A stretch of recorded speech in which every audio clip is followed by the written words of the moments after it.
போக்குவரத்து ஊழியர்களின் கோரிக்கைகளை தீபாவளிக்குள் அரசு நிறைவேற்றவில்லை எனில் தொடர் போராட்டம் நீடிக்கும் என்று சிஐடியு மாநில செயலாளர் சவுந்தரராஜன் தெரிவித்துள்ளார்.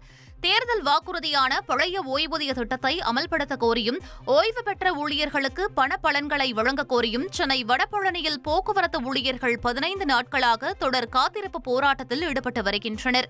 அவர்களை சந்தித்து ஆதரவு தெரிவித்த சிஐடியு மாநில செயலாளர் சவுந்தரராஜன் தங்களை போக்குவரத்து அமைச்சர் அழைத்து பேச்சுவார்த்தை நடத்தி நிதித்துறையிடம் பேசிவிட்டு பதிலளிப்பதாக தெரிவித்ததாக கூறினார். எல்லா பிரச்சனைகளையும் வலியுறுத்தி நாங்கள் பேசியிருக்கிறோம். அமைச்சர் சம்பந்தப்பட்டவர்களோடு கலந்து பேசிவிட்டு உங்களோடு மீண்டும் என்னுடைய பதில் உரையை தருகிறேன் என்று சொல்லியிருக்கிறார். நல்ல பதில் வரும் என்று நான் எதிர்பார்க்கிறேன்.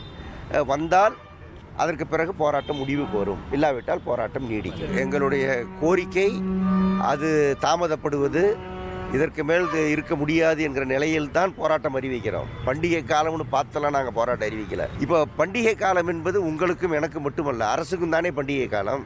ஆகவே பண்டிகை காலம் வருகிறது, பிரச்சனையை முடித்து விடுவோம், பேசி விடுவோம் என்றெல்லாம் அரசு பார்க்க வேண்டும்.